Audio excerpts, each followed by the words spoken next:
C'est le journal du télétravail. Une entreprise du centre de la France a récemment été condamnée à verser 30 000 € à une salariée pour avoir décidé d'exiger sa présence au moins 2 jours par semaine dans l'entreprise alors qu'elle était en 100% télétravail depuis plusieurs années. Comment expliquer cette décision ? Est-ce que cela signifie que le télétravail est un élément essentiel du contrat de travail, même s'il n'y figure pas ? Comment bien aborder les choses ? Après le code du travail, faudra-t-il désormais un code du télétravail ? On en parle dans cet épisode du Journal du télétravail, le podcast du magazine Management.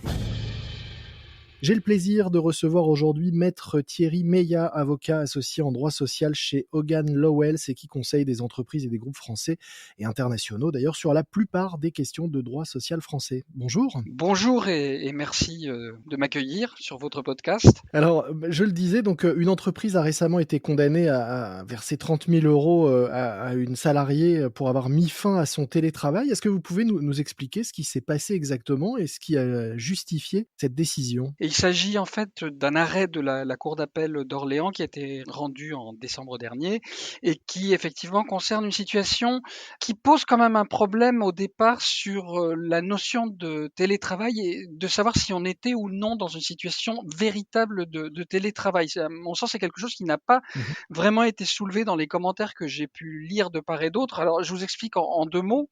C'est que en fait, la situation de cette salariée était la suivante. Il s'agissait d'une personne qui exerçait une activité commerciale, je crois pour un imprimeur, qui est basé à Tours. Et la personne en fait en question se déplaçait dans toute la France pour exercer son activité et par ailleurs, 2 jours par semaine, effectuer des tâches probablement d'ordre plus administratif ou plus sédentaire à partir de son domicile qui était dans l'est de la France. Et en fait, le débat devant les juges, devant la cour d'appel, était de savoir justement si déjà c'était du télétravail, parce que la salariée disait oui, c'est du télétravail, et en réalité, vous êtes en train, en gros, de remettre en cause un télétravail de facto qui s'est mis en place au cours du temps sans mon accord. L'employeur disait pas du tout, ce n'est pas du télétravail. En réalité, on s'est jamais placé dans ce cadre juridique. C'est simplement que pour des raisons de convenance personnelle, on acceptait que vous exerciez certaines tâches administratives à partir de votre domicile. Et il se trouve que pour des raisons notamment économiques, de contexte et d'organisation, nous avons besoin que vous reveniez en fait dans l'entreprise 2 jours par semaine, notamment le lundi et le mardi.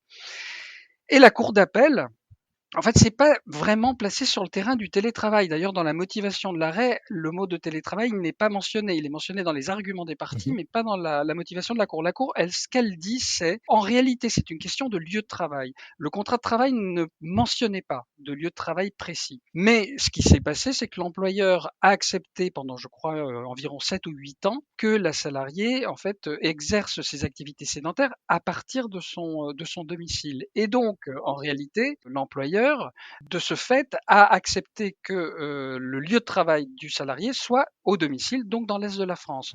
La Cour d'appel a fait application en fait, d'une jurisprudence qui existe depuis très longtemps sur la modification du lieu de travail, en disant vous ne pouvez pas imposer sans son accord à un salarié, en l'absence d'une clause de mobilité, une modification de son lieu de travail qui soit excessive, notamment au regard de ses obligations familiales. Et en fait, elle est rentrée sans trop se prononcer sur la notion de télétravail, même pas du tout, dans cette notion de modification du contrat de travail en raison du changement du lieu de travail. Et donc, on est finalement dans une application un peu classique d'une jurisprudence assez ancienne et assez établie à une situation qui est en fait à la limite du télétravail. Mais encore une fois, c'est pas le raisonnement que la Cour d'appel a suivi. On peut se demander à partir de ce cas particulier et individuel si malgré tout ça peut avoir ensuite des conséquences par rapport à la situation actuelle et par rapport à des habitudes qui depuis 2 ans peuvent se prendre de travailler sans qu'il y ait de cadre qui ait réellement été posé. Ça l'a été dans certaines grandes entreprises, mais c'est pas toujours le cas. Et je dirais que oui, parce qu'en plus, il y a eu un accord national interprofessionnel, des modifications législatives et aujourd'hui, effectivement, il me semble que ce serait une très mauvaise idée pour les employeurs de, mettre en place des mécanismes de télétravail, de façon totalement informelle. En réalité, il est extrêmement important que tout cela soit cadré et d'ailleurs, c'est ce que prévoit la loi, c'est-à-dire que le télétravail doit être mis en place de manière formelle dans une entreprise, donc soit par une charte de télétravail négociée avec les organisations représentatives du personnel lorsqu'il y en a dans l'entreprise, soit après consultation du comité social économique si un accord n'a pas été trouvé avec les organisations sociales, mais unilatéralement par l'employeur, soit directement quand il n'y a pas de représentant du personnel, directement par l'employeur de manière unilatérale, soit enfin par avenant au contrat de travail du salarié. Et moi, j'aurais tendance à dire que la charte de télétravail qui devrait être mise en place, on pourrait dire à partir de 20 salariés par exemple, notamment pour prévoir ce qui est le cas dans toutes les chartes que j'ai eu à revoir pour mes clients, prévoir les conditions d'entrée et de sortie, et notamment la possibilité effectivement de revenir sur un télétravail qui a été mis en place, soit par le salarié, c'est possible, soit par l'employeur. Et en prévoir les modalités, prévoir le délai de prévenance, comment ça se passe, comment on revient en fait à la situation de non-télétravail. Mmh. Tout cela doit être cadré. En tout cas, c'est le conseil que je donnerais aux employeurs, mais c'est également en fait quelque chose qui est protecteur d'une certaine façon pour les salariés, parce qu'au moins on sait ce qu'on fait, on sait où on va et on sait quels sont les droits de chacun. Et les limites et donc bien border les choses pour éviter, d'arriver à de telles situations un peu, extrêmes malgré tout.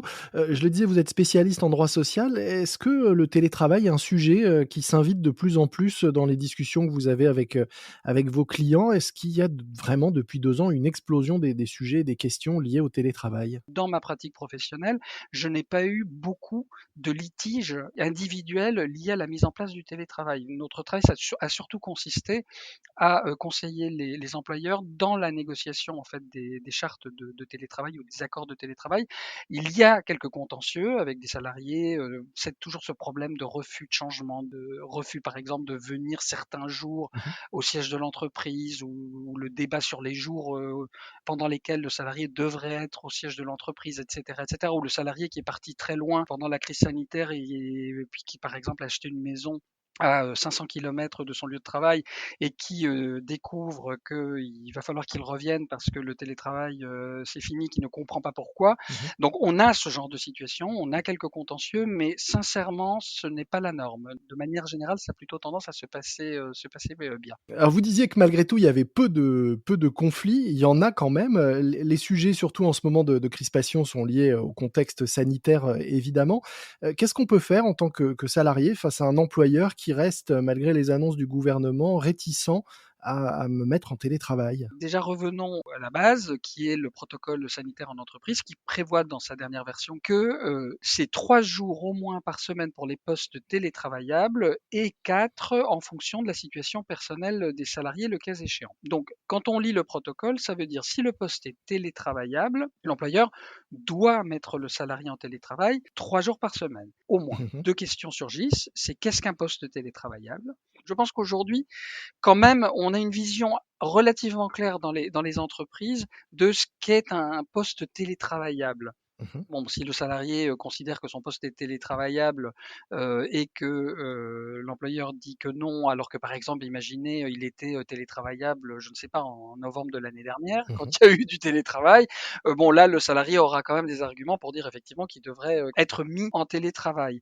Ça, c'est le premier point. Le deuxième point, c'est de dire, quand on dit 3 jours de télétravail par semaine, qu'est-ce qu'on entend? Parce que quand on lit le protocole, on dirait qu'il n'y a pas vraiment de débat sur le sujet. Quand on entend Madame Borne, ministre du Travail, ça m'a semblé beaucoup plus flexible, on va dire, puisqu'elle a dit notamment qu'on pouvait imaginer faire des moyennes. Mmh. Peut-être ce sera un peu plus 2, 3 jours certaines semaines, un peu moins d'autres semaines dès lors que la moyenne est respectée. Mmh. Et en tout cas, si le salarié n'est pas satisfait ou considère surtout que l'employeur n'est pas en train de respecter son obligation, les deux moyens traditionnels, évidemment, sont soit le recours aux représentants du personnel lorsqu'il y en a, et après échange avec employeur, bien sûr, parce qu'il me semble toujours mieux d'essayer déjà de trouver un terrain d'entente avec l'employeur avant de commencer à se bagarrer. Sinon, il y a l'option écrire à l'inspecteur du travail. Alors en général, ce qui se passera là, il pourra venir faire un contrôle dans l'entreprise. Et d'ailleurs, la réalité, c'est que souvent, les contrôles des inspections du travail de vérification de la mise en œuvre du télétravail, et je parle